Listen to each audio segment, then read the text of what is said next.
Here we go. We're back in the room. That was all me. I had to go get my hair and makeup done. All right. I'm just going to invite Chris in now and see if we've gotten over this technical stuff. All right. Hang tight, guys, and we'll see what technology can do. All right. Here we go.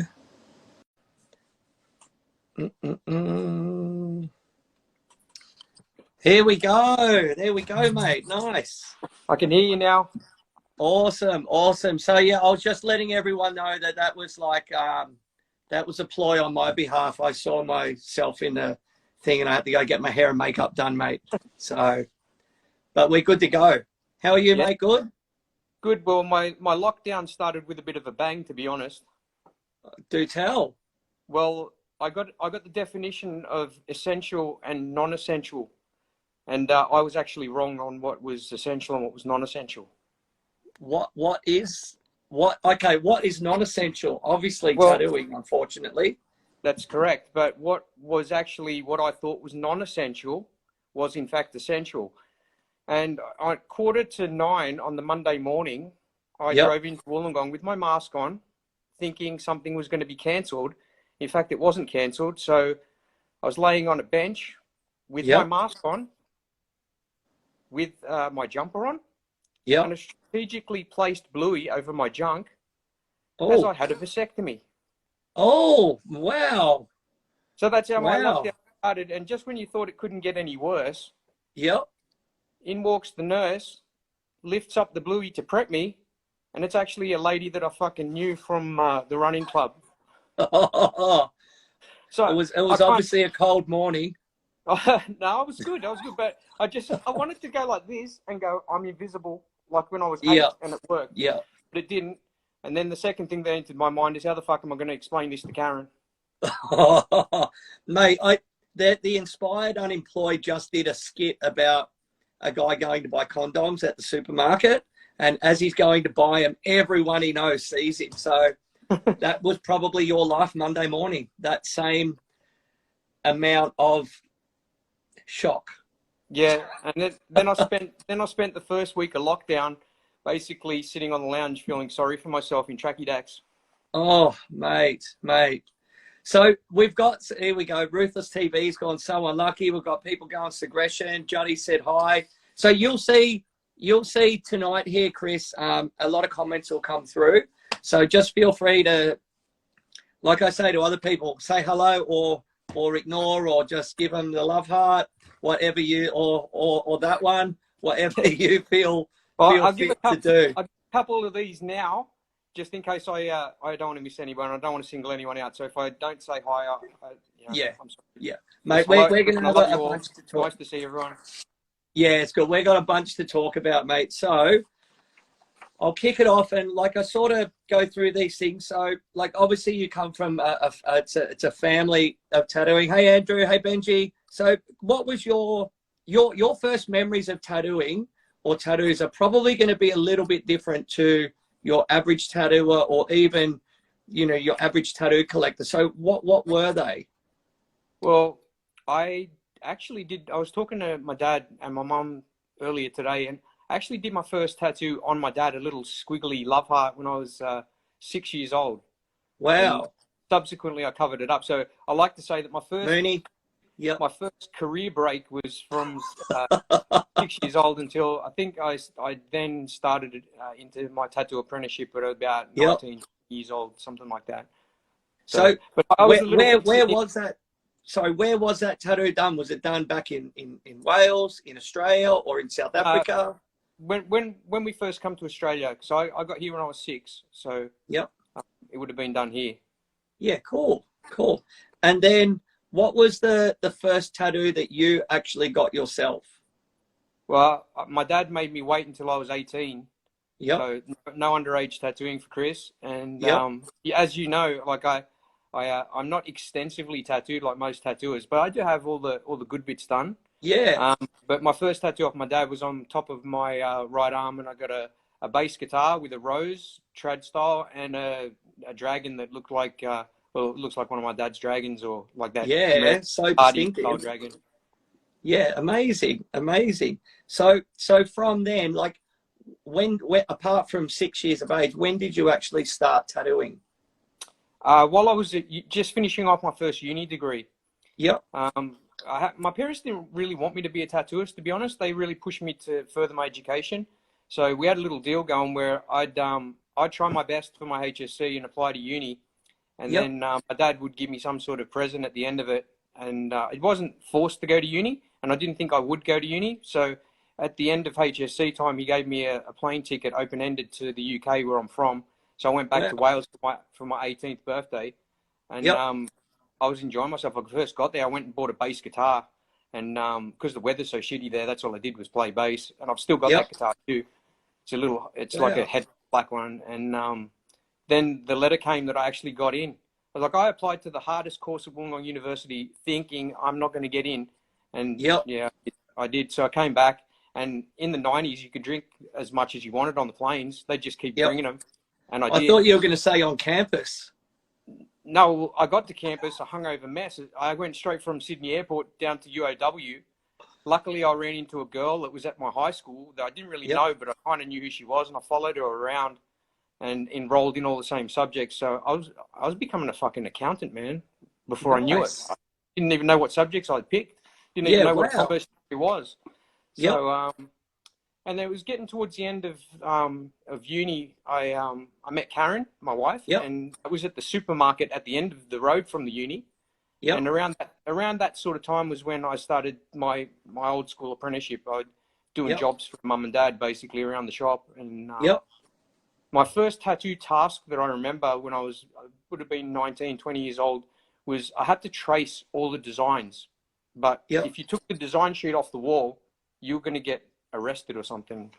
So I had to trace them all while they're up there. And I guess that taught me to get my body in all sorts of strange sort of angles. And my pencil wasn't just a pencil. It was jammed in the tube grip of like an old Huck Spalding machine to give me some weight in my hand.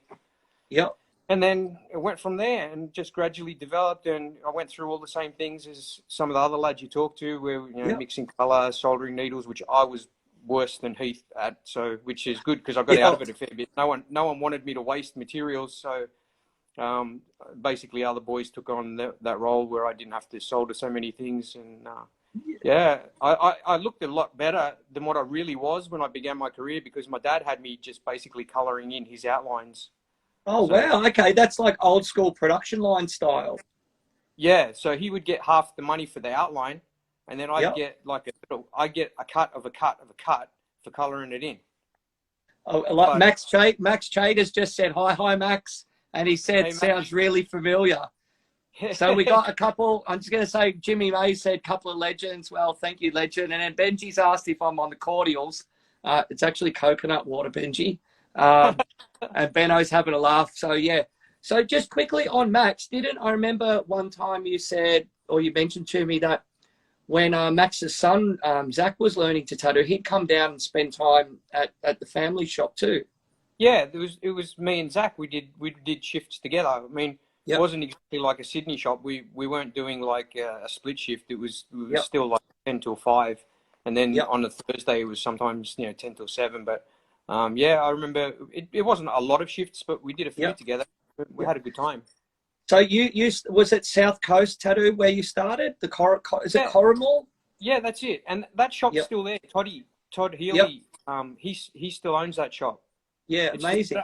I don't know too many businesses, whether it be a bakery or a smash repairs, that are still there after all that time, and that shop's still going. Yeah, cool. In the same location? Yeah, absolutely. Oh wow, amazing. So what was the clientele base back then for you? Like, what were you doing? Like, I know around that era, like, you just specialized in tattooing. So it could be an armband, it could be a stick rose, it could be a skull with a top hat, it could be a butterfly. Was it all sort of similar stuff? Yeah, and a lot of small pieces. Like I was doing like a lot of like, this size. We had like a little folder with stencils in it, and they were all categorized into devils, roses, like butterflies. And people would sit down on the lounge. And my mum was as far as I'm aware, my mum was like one of the first studio managers, like, because my dad was that busy back in the day that she Yep. was on the desk drawing for people, customizing things, and Yep. she was like the early version of what you see today as a studio manager. Because Yeah. back Wow. in the day, you know, a lot of people, you basically sit down, wait your turn. Where my Yep. mum was actually starting to schedule people and say, we'll give you this day and this day and this day for Dave and this day for Chris or for one of Yep. the other boys, you know. Yeah. Cool. Cool.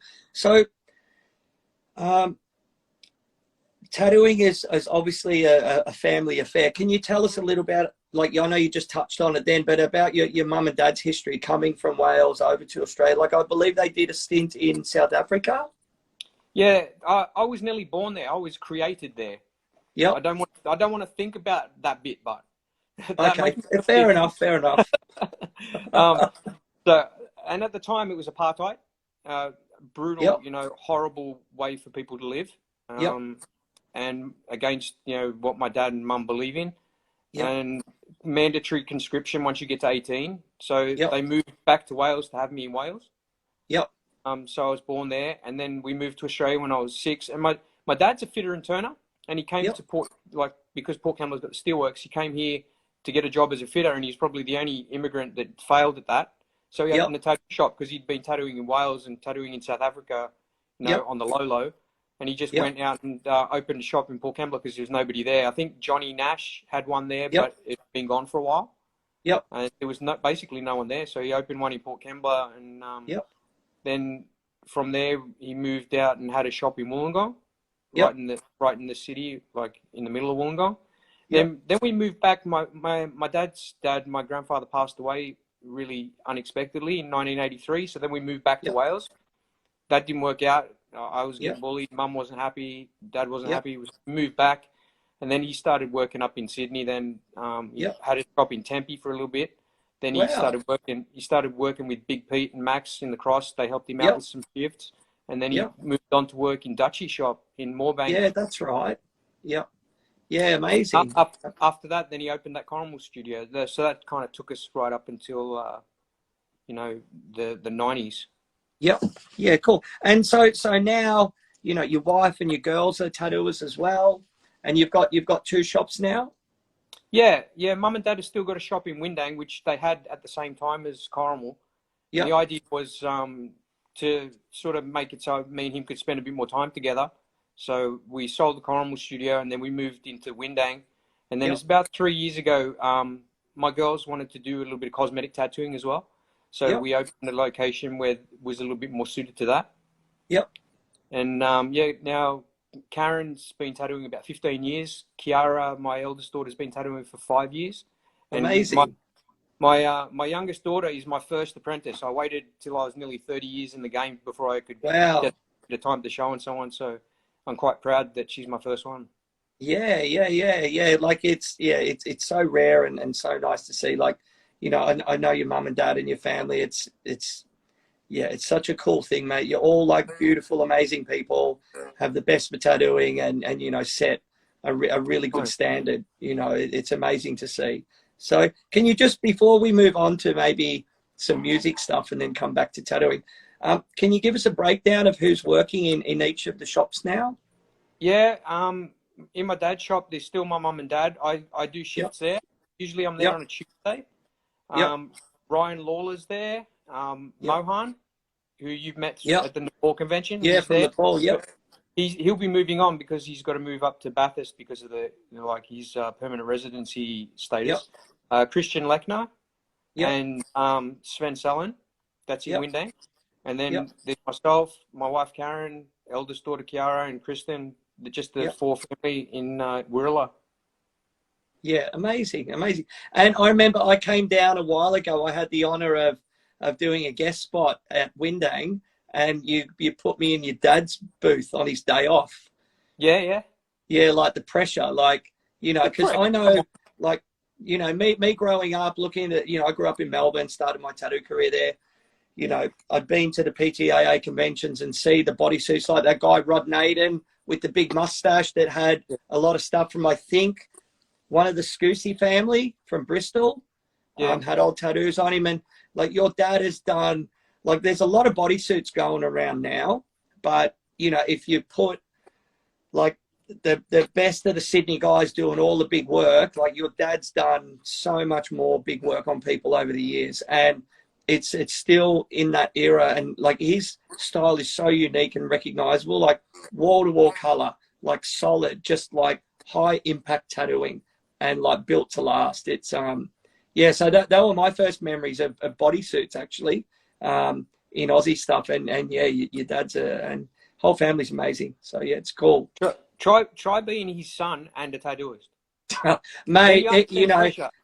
yeah, I know. Like I worked for the Brenner family, and I know quite a few families, and yeah, Dad's cast a big shadow. But you know, you've made your own light, mate, and you've done your own thing. So and your wife and daughters are as well. So you should all be very proud.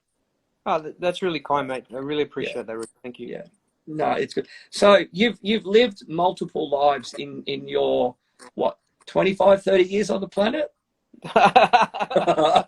No, but you have, in all seriousness, you have. Like there's, you know, we've got I can see here with the comments coming through, we've got a real mixed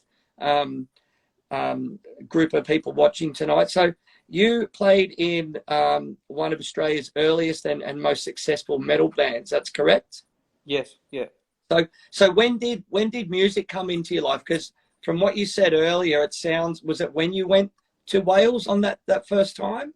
That's really where I picked up the game for me in terms of my bass playing. Yep. I started learning instruments at about 11 years of age. So I played guitars, little keyboard things, and just jammed around. But spending that 2 to 3 months solid block of 8 hours a day playing bass really lifted my game. And I ended up as the singer for Segression, but I wasn't meant to be. I was a bass player in a band called Easy, and through whatever happened, our singer left, and it was meant to be me and Sven were going to take it in turn singing songs until we could find a singer. Yep. Well, we didn't find a singer, and I'm still waiting for him to fucking sing a song. So I ended up the singer by default, and I basically it was really strange. We went from playing like pubs in Wollongong, and then out of the blue, we got a call. Can we go down and play in this pub in Melbourne for $50? It was like, we've made it. We've made it. We're playing in another state in a pub. All expenses paid for. $50. Yeah. So we go down there, right? So we go down there and we're playing in the pub next door, and there's a huge death metal band called Deicide, and the singer was quite controversial. He had an inverted crucifix burnt into his forehead, and in typical Melbourne fashion, someone's heckled him after the third song and chucked a can of beer at him and hit him in the head, and he's walked off stage. And then there's thousands of people with nowhere to go except the pub next door where we were playing for $50. Wow. Because we just kept playing and playing and replayed songs 3 times, and everyone had a blast. And the promoters said, look, you guys really pulled us out of a hole. That worked out really well. We've got a band coming through Wollongong. Would you guys like to support them? And we said, wow, we've gone from playing pubs to playing this thing in Melbourne, and now we're going to be an international support act. And the band was Machine Head. Amazing. Wow. Big. And what happened there was they just lost their singer just before they were due to get on the plane. So they got a guy named Walter Ryan who played in hardcore bands like Madball and the New York scene, but he'd only had time to learn like 6 or 7 songs. So they asked us, could we play for even longer? So we'd already played all these songs twice down there. And then we met Machine Head. We hung out with them. They heard about the tattoo shop. Logan Mader was full of tattoos. I'm not exactly sure who did his work, but it was one of the early San Francisco Bay Area I think guys. maybe Aaron Kane, or definitely, I think Primal Urge Crew, something like that. Yeah, that sounds familiar. Yeah. Maybe even someone that worked with grime, like that whole crew, something like that. And then they went back and they said, our friends coming out here, you maybe should tour with them. And they asked us to tour, and that was Fear Factory. Wow. And then from Fear Factory went Strapping Young Lad. From Strapping Young Lad went to Morbid Angel, and just the list went on until 1998. You got a small tattoo shop in Corrimal fielding calls. Well, the first call that came through was from Horiyoshi 3, and no one believed it was actually him, and they actually hung up on him because they thought it was a prank, and it was really him. And then one of the next calls that comes through was from Sharon Osbourne, at the height of the Osborne TV show. Wow. Yep. And my mum was the manager of our band the whole time. So Yep. yeah, the shop, we weren't like a big entity. We were all sort of self-managed by my mum, and it was all still family orientated, even the band. And so Sharon rang up and we ended up touring with her. Turned out to be the biggest week of my life, because Karen had fallen pregnant when we found out we were on the tour. But my first child was due on the same day as the tour kicked off. So I go into the prenatal classes, and I said to the nurse, you know this business where you can't really bring the birth on for anything other than a medical emergency. Well, my band's about to tour with Ozzy, and this is a career emergency. I'm not missing this birth either. So she said, come in a week early, and she accidentally broke Karen's waters. So we had the baby. It was Kiara. And then amazing. Yeah. Did the show. Karen actually came and watched me at Sydney Entertainment Centre. Wow. So what was your life back then? Like, obviously, you're starting a new family, you're touring, you're tattooing. Like, I imagine that shop at that time would have got a lot of like musical people coming through as well, getting tattooed, like customers. I mean, I even tattooed the band. You there? The band, The Prodigy from England. Yeah, are you there? Yeah. So it was just breaking up a little bit, but all good. You got your charger in? Can you hear me? Yep. Do you have your charger in? Hello? Yeah, the band, The Prodigy. Yeah, amazing. I tattooed the guitarist from there. Wow. So crazy. So, like, surprisingly, looking at me, you would think that I'm a mad metalhead, but, I'm not. It's just the look I run. So I did even though I've known you for quite a long time and heard a lot of stuff over the years, like I did a Wikipedia on Segression, and man, you guys have done some crazy stuff. Like what you all mentioned there is, all that sort of stuff. And then it says in the 2000s, you toured with like Soulfly, Slipknot, did a lot of the big day outs, that sort of thing. Can you tell us a big day out story? Didn't you jump up on stage with someone? Yeah, Max Cavalera. We did a show at Selena's with Max, and he just asked me because there was a which bit is in the now song the Coogee Bay Hotel from Limp Bizkit sang. Yep. Yes. Yeah, that's it. So I learned the words like just before the show, and I got up and did it at Selena's. And then he said, I'm doing the big day out. It was really cool. Can you do it at the big day out tomorrow? And I literally only learned the words a couple of hours before the Selena show. And I had to try and remember them all again the next day. And if you go on YouTube, you see me in a yellow singlet with big fly glasses on and a pair of red cords. And that YouTube clip had, I don't even want to know how many views it's had, but a lot. Yep. But I'm dressed like that because Karen came up to the show and she was in the stands at the very back. She said, how am I going to know it's you? You're this little dude with the long hair. You're going to look like all the other little dudes with long hair. So I said, I'm going to wear the brightest fucking outfit you can see.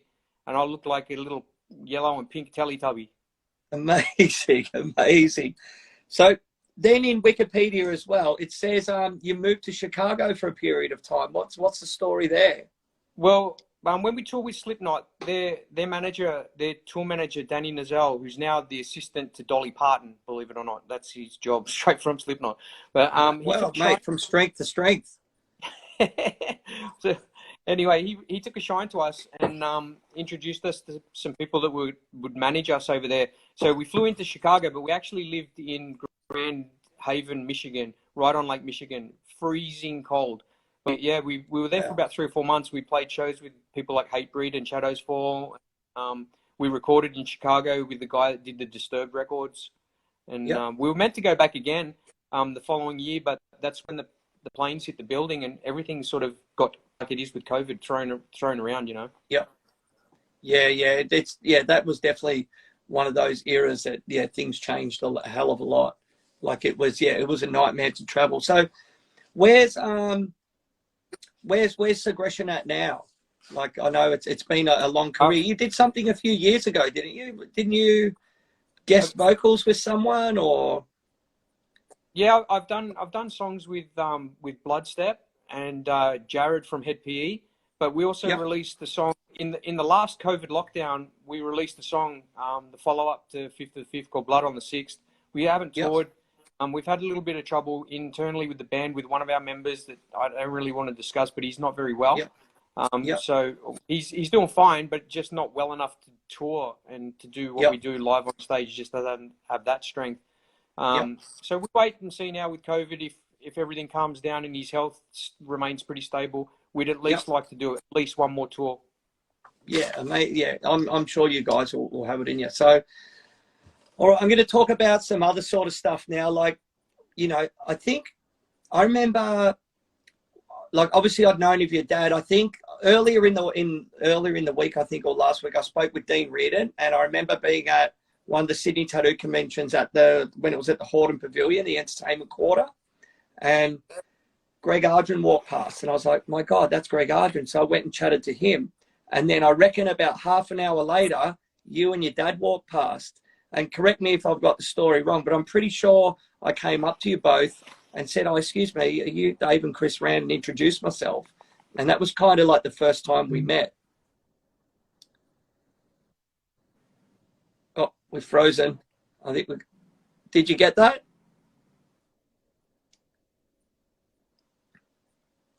Yeah, I think we've got a bit of a internet thing going on.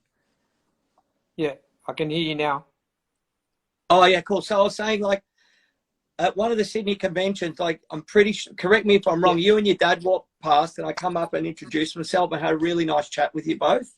Then I think from there, we sort of saw each other a bit more and ended up getting involved in, the New South Wales license group and that sort of thing. But then, you and I, like, we tried to do like an early alternative supply company, which unfortunately, didn't really go as planned because we're both just too busy doing what we're doing. But, with that, like, we went to China and that was like quite an interesting trip. Mate. Yeah, it was mind blowing. So for those tattooers and tattoo, we basically went there and toured a lot of the big factories and saw how needles are made, how tubes are done, how things are sterilized or not sterilized, like how things are packaged, like the needle making process. It was an eye opener. Like, we were so fortunate to be able to see things like see how a needle bar is made, like the big rolls of steel that the needles come from and all the rest of it. Remember, we were in that needle making plant and they were grabbing literally handfuls of needle bars, dipping them in solder or in flux, and then in like a massive wok of solder and tinning the bottom of the needle bar. And then it was crazy. Like, and they had a group of about 20 girls in a room putting needle heads on a needle bar. And I remember asking, like, how many can they do in a day? And me and you're probably thinking, oh, I don't know, 500, 600. And the guy's like, no, 4,000 each. Like, it was insane. I remember I asked them, I said, oh, can I have a go? And they looked at me like I was like some sort of weirdo. Yeah. But yeah, it was a very interesting trip. Yeah, and I remember no photos. No photos. And I remember going to the toilet and going to the urinal and wondering how the fuck is my shoe getting wet? And I looked down and there was no pipe attached. There was no pipe attached to the bottom of the urinal, so I was just basically pissing my own foot. Yep. Yeah. It was madness. But yeah, we were fortunate to have like a real insight into, even just Chinese culture. Remember the guy Gates? I can't remember the lady's name, but it was interesting because they were selling products. That's right, Smile and Gate. They were selling products and had no understanding at all of tattooing.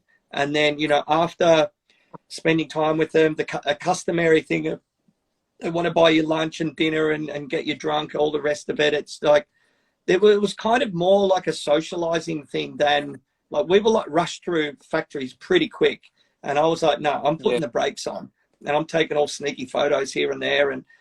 But they were involved in the tattoo industry because they found it more interesting than, for example, selling, you know, plastic Tupperware containers and that sort of thing. They would meet some more interesting people. So yeah, it was an eye opener. Yeah, I mean, just to see like the QR codes and stuff that are happening now with COVID, and we seen them back then, you know. Yeah, mate. Yeah, the whole WeChat thing over there, like everywhere is cashless. Like, remember coming from the fucking airport and driving into Shanghai, sorry. Like, man, like we're on the motorway and there is like tower blocks of like 10 by, there's like 100 apartments in these blocks, and it just went on forever. And then also, what about the surveillance? Remember driving down the motorway and it's just bang, bang, bang, all these big booms over the roadway. And I remember going, hey, what's all that about? And they're like, oh, they're just taking photos. Like, it was almost like every 300-400 meters, you were getting your photo taken. So I guess the Western world's got that to look forward to. Unbelievable. It was unbelievable. Yep. The 2 trips we made, it was just mind blowing. Yeah, it was madness. It was madness. So, all right. So now, talk to me about the PTAA, because I believe your role is the treasurer. National treasurer, yes. National treasurer, yeah. So, like, I think I first joined the PTA around 94 or 95. I imagine you've sort of been a member similar length. Just probably a little bit less than you, I think. Yeah. Yeah. So with all of that, like, you've obviously, you know, through understanding and having a good love of tattooing and you know, good family morals and that sort of stuff, like, you've always fought for tattooing. Can you tell us about a little bit why you undertook an MBA? Yeah, that was a result of me getting called fat. Oh, okay. I thought it was to help tattooing. No. What actually happened is it's a bit of a story to it. You know that I like running. I set about qualifying for the Boston Marathon, right? It was a big goal of mine. I got called fat, so I took up running. As with everything, if I do something, I throw 110% into whatever I'm doing. Correct. So I set about qualifying for Boston, and the year that I was meant to go, I didn't go because my father-in-law was sick and he was misdiagnosed. So I set about re-qualifying the following year. The year I was meant to go was the year that the bombs went off. Oh, so wow. I was supposed to be there that year, right? Yeah. And so I didn't go. So I anyway, long story short, I qualified the next year in Canberra at the same time as that race where the bombs went off. I qualified for the following year. Once that happened, I was like, I have to go to this now. It's my destiny to go. I'm meant to go. And funny little coincidence, when they released the name of the first person deceased at the Boston bombings, the name was Karen Rand. That's no word of a lie. It's unbelievable. I don't know how that happened. It's just so freaky. And so the next year I went to Boston, competed, and then even after the race, when I met up with the girls, they said where they stood, that was where the bombs had gone off. People were telling them that's where the bomb had gone off. So back to my MBA, when I was driving back from Sydney Airport, when I was driving back from Sydney Airport, I got pulled over for speeding, and I didn't. I wasn't speeding. So I fought it in court. Another long story. I lost in the magistrate's court, but I challenged it in the district court. I didn't have a lawyer. I did it myself, and then I won. I actually proved that the police officer lied. So that process then stimulated me to go, you know what? I think I need to go back to uni and learn some more.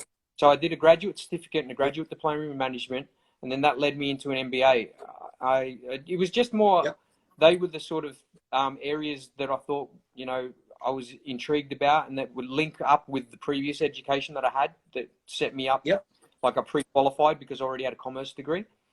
Then once I come out with an MBA, then I went up to both organizations and said, can I help with anything? Yeah, because that was with all the licensing system and all that sort of stuff, correct?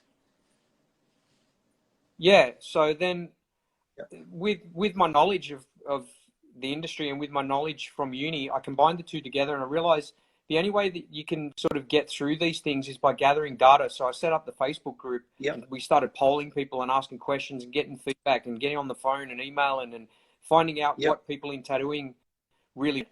And so, and then it's just funny little things along the way. Like I'm in a running club, and the guy that held the same position on the committee as me in the running club is now the Shadow Health Minister, Ryan Park.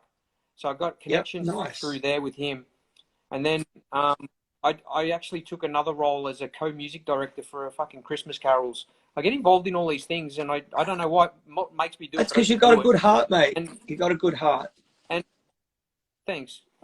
So I get into this Christmas carols concert, and one of the keyboard players, the other co-director, is friends with Gareth Ward, who's a minister in the current Berejiklian government, or I think he's on the crossbench at the moment. So I get introduced to Gareth. So I've got these politicians, and then I'm able to ask them, how do we go about, fixing this and fixing that? And they guide me into the processes. So I'm learning along the way, on top of the other knowledge I got from uni. And then Paul Scully, a local member, walked into the tattoo shop and just struck up conversation. Wasn't even interested in tattooing, just heard, that I'd been in the loop with things and wanted to help as well. So I sort of had a political in, and then from there, I just learned how things work, and then come back to the industry and go, look, what's the problem? What is everyone having problems with? Because there are a lot of problems. And I'd never go back to them with my problems. I always go back with, this has happened to this person in the industry, or this has happened with that person in the industry. And, people missing out on rental properties because they've been fingerprinted, and I just have them conversations. And from there, then when something else comes up, it's like, oh, fuck, let's go again. Yeah, it's nonstop. So on a different note, like, we had Mooney on the other night, who's the president. And, I mentioned that night. Now I'm like the state representative for the PTAA, which is a good honor, an amazing honor, because I've been a member of it for a long time. So just recently as well, like there was the guild and the PTA worked in conjunction with each other as far as like the last lockdown, like bringing like workplace practices and consulting with the government, which actually a lot of tattooers don't know this, but it actually allowed us to get back to work earlier than they had us planned to come back. So some good work's been done. Yeah, and then we come up with a COVID plan, try and make it as simple as possible, and try and make it workable. You don't want to, have so much regulation and rules that the government will just throw, and then people can't abide by them because there's too many hoops to jump through. So we just we've already got enough hoops to jump through. Yeah, that's right. So we just tried to listen to the people in the industry and then come up with something that actually works, that'll function. Like QR codes and basically all the same things that other industries do, and just applying it to tattooing. Yep. And what was the deal with, like, it was so insane. Like, we heard about all this stuff. It was a flurry over Instagram and the internet about, the European Union trying to ban certain inks. And then lo and behold, all of a sudden it comes out of nowhere up in Queensland.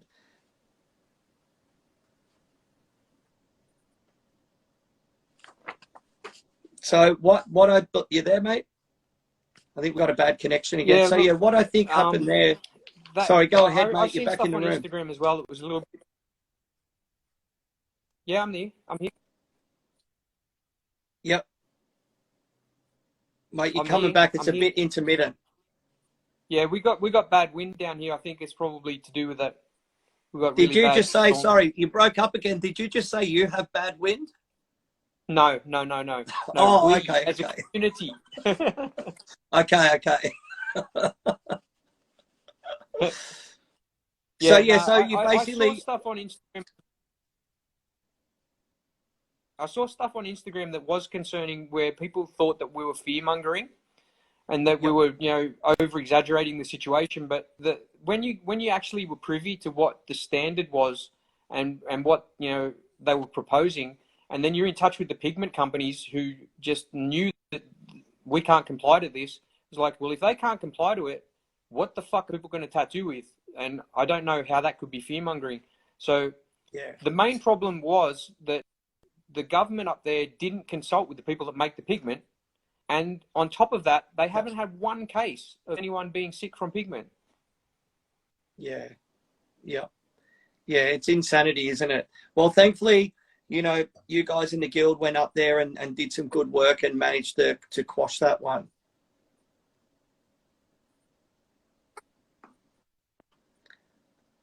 It must be pretty windy down there, Chris. Yeah, there was a lot of people that did a lot there? of hard work and heavy lifting on that, and it was nice to see everyone work together. Yeah, 100%, 100%. So any tattooers out there, like, yeah, you know, any tattooers out there, like, you know, get behind the guild, get behind the PTAA, join the Facebook group. Like, you know, like Chris just mentioned, a lot of people are putting in a lot of work that's, you know, voluntarily, you know, do some, because everyone's got the best interest of the industry at heart. So if you can, you know, support them, and, you know, we can all sort of, you know, do some really good stuff together. So what I want to go on about now is, like, you touched on it before, this is another aspect of your life. And, you know, whatever you do, whether it be tattooing or music or the educational stuff and, you know, lobbying the government, like, you're also a mad fitness freak. So you've run quite a few marathons. You just touched on the Boston one. How many have you actually run? I've done 9 full ones. I'm going to do 10 before I'm 50. And thankfully, I've got a little bit to go. So I don't know how many half marathons I've done. And I run with the Kembla Joggers Club. Yeah, it's a big part of my life. I try and keep fit and healthy. And like yourself, I know you do a lot of gym work and CrossFit and stuff. I think you get more aware of it as you get older. You do like a functional fitness. When I was younger, I used to like Muay Thai, but it's just, you're just going to bust up hands and knees and ankles and things like that. So you just look, I'm probably a few years away from yoga, I guess. I don't know. Yep. Mate, it's always there. But that's the thing I touched on the other night with, I can't remember who with, like, you know, I've got some younger tattooers that I work with, and they're already complaining about bad backs or sore wrists and that sort of thing. And, you know, so if there's any younger tattooers out there, if you've got these ailments already in life, like, you should really look after yourself, or at least do something, whether it's buy an ergonomic chair or just be aware of your posture, that sort of stuff. Hey, 100%. Davey. So yeah, it's something that definitely has to be looked after. Yeah, 100%. And that's such great advice, Rhys. And, you know, it was sort of advice that we didn't get when we were younger, you know. Oh, far from it. I was born. I was actually born with spina bifida, so I had to be extra careful with my back, you know. Yeah. And I can't recommend, you know, go and get like a massage. Go and get some, you know, physio work done on yourself. Look after yourself. Try and, if you're a heavier sort of guy, try and, you know, get that weight down a little bit, you know. Yep. Do all the things you can to be kind to yourself. 100%, because, you know, as tattooers know, there's no sick pay, no holiday pay. You know, there's no really retirement fund unless you sort of, you know, plan for it yourself. That's one of the joys of being like a sole trader or a creative person. You're outside the safety net of, you know, most sort of employed people. So yeah, exactly right. It's a funny industry, and one that we all love so much, you know, and it's so diverse. So just talking about the industry as well that loves it so much, Benno, Switchfoot Foot Switches has just said, cheers for getting the Queensland government to settle the fuck down. Yes, very true. Cheers to Benno for picking us up. Yeah. So if there's any Queensland people watching and they want to become a part of the PTA, hit Benno up. He'll gladly drive down and hand deliver your application form from Nambour. And I know he's always looking for guest artists and that sort of thing, so he can go up and get educated on real tattooing. And one of his policies is to make tribal great again. So if anyone's up for it, like, he's your man. That's it. Absolutely. So, cool. So, all right, we'll sort of finish up now, because it is obviously quite windy down there and we're getting some technical interruptions. So what sort of plan for the future? And, you know, I know that's a big question, because we're all sort of under these tentative lockdowns, and, you know, us here in Australia, we can't travel anytime soon. So is obviously just looking forward to get back to work. What else? Well, I watched every one of your episodes and I loved them all. So nice. Thank you. Yeah, they've been a lot of fun. And the one that I'm going to refer to now is Mr. Todd Bailey, how he kept his little cat in his bag and wouldn't let it out. So, Yep. Todd, if Todd's watching or if he watches it later, specifically, I will let my little cat out of the bag. I don't have anything to hide. It is pending. Yep. I don't even know how to put it. I've found a professor that's already agreed to mentor me. So I have an application Wow. for tattoo research PhD. Amazing. What is that? What's that? Break that down to, like, what's that mean? Well, I'm going to be conducting some pretty intensive research and adding to the body of human knowledge.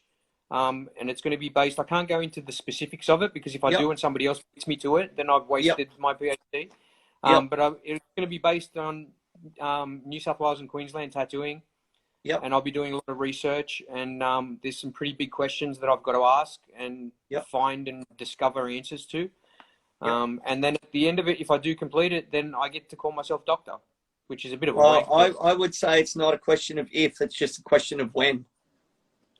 Well, it's a lot of work and a long time. So, but I'm ready to commit to it. Mate. That's.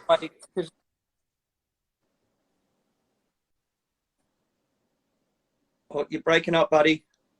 Yeah, I'm still here again. Okay, cool. All right, you broke up then. So I'm just gonna I'm gonna round it up here pretty quickly. So I see your daughters are doing a back piece on you and Karen. Yes. Tell us about that one. All of you're them getting tattooed by. So good, so good. Yeah. Don't even ask what multiple artists feel like. Yeah, that just shows that's an innate trait in your character. You're always pushing yourself and you're always succeeding. It's quite clear to anyone who's watched this tonight that whatever you do, you put your mind to and you succeed at. It's inspirational to see, mate, and it's so cool. So, all right, where can people find you and the family? I'm in Warilla most days at Rand Tattoo. And my parent shop is Rand Family Tattoo at Windang, which is basically 5 minutes apart. So there's Facebooks, Instagrams for both studios, emails, Google, all that. But I have one little funny story to share before I go. Please do. I went over, because I've been tattooed by a lot of different people now, and that's back in the day what you did. You traveled, got tattooed. So I've had work off my own family, obviously, and Boris in Europe. That's right.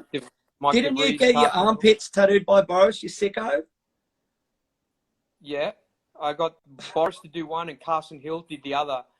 But I did 15 hours in 2 days. Mike DeVries did That's right. one part of my chest, and Carson Hill did the armpit the next day. That was the next venture. But where I'm going with the story is there was a young guy getting tattooed when I was getting a portrait of Karen done off Mike DeVries on this side of my chest.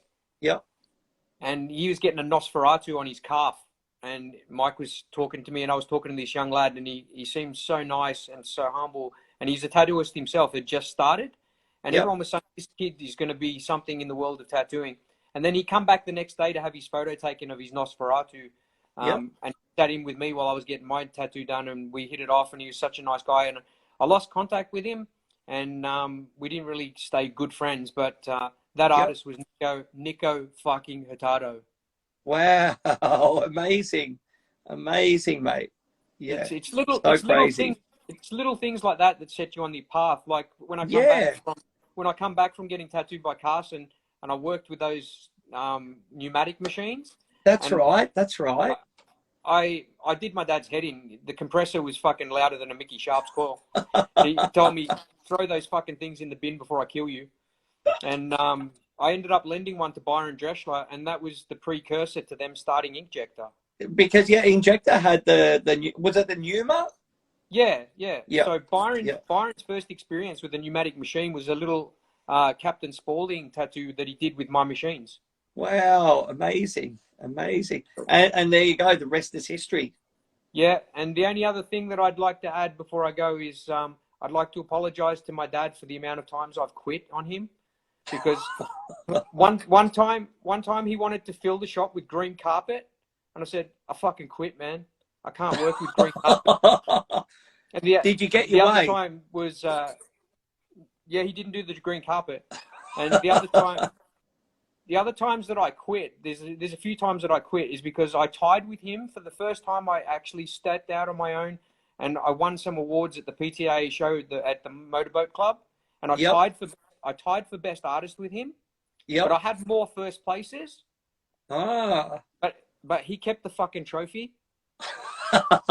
So every now Nothing and again, like a good old family feud. Every now and again, I know he's watching the old prick. Every now and again, I quit over that. Amazing. Every now and again, he goes, I've still got that trophy. I go, I'll fucking quit. Amazing, mate. Mate, here we go. Benno's just gone. Dave Rand Tattoos still walk through the doors of my shop on a regular basis. Still solid as hell. Yeah, well, there's a young guy down your way. I think his Instagram is it Habit Holes? Yeah, I've seen that. And yeah, he's like taken so many photos of your dad's tattoos, and any old boy that he sees with tattoos, he's taking photos of. It's amazing. I gotta get him to do some stuff for Australian tattoo history in the future. So yeah, cool. You know. So hey, also, you put up the other day on Instagram and Facebook those photos of your dad's old flashback in the day and the Gary Davis stuff. Like mind blowing. Yeah, that's just scratching the surface. Wait till I get in there once lockdown's over and I dig a bit deeper. That's going to be some fun stuff. Yeah. Being a proper Welshman, I'm sure nothing's ever been thrown away. No, and if he doesn't hand some over, I'll fucking quit again. Amazing. All right, buddy. On that note, I'm going to end it up tonight. But, mate, I love you. Thank you so much for your time. Right. Thanks for everything you do for tattooing. Thanks for, being your family being an amazing role model for people as well. All the stuff you put into tattooing on behalf of all the musical people and, putting Australian metal on the map. Thank you again. So, yeah. So, mate, there's plenty more to come. And like I said before that, in that you've lived multiple lives in one. For me, it's an honor to know you and call you a friend and all that sort of stuff. So, yeah, I look forward to plenty of stuff in the future. Rhys, you're going to make me cry, man. Thank you so much. Mate, not on screen.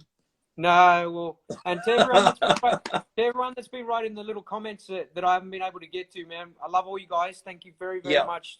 I have seen some of the kind things that have come up with all the things going blurry and cutting in and out and stuff. I haven't said anything, but, people like Clint, Toddy, Benji, everyone that I've give a hug to in real life, Andrew, Mohan, the jacket tat guys, my own family. I don't want to miss anybody out, but every time I see you guys, I hope that that we have some more good times together when all this is over, because I really miss everybody. That's the thing with COVID, when you're sort of isolated, you miss everyone so much. Yeah, that's the bummer, mate. The human interaction is one that we all miss. Yeah. All right, buddy. Love you, mate, and I'll chat to you soon. Cheers to everyone. See you, mate.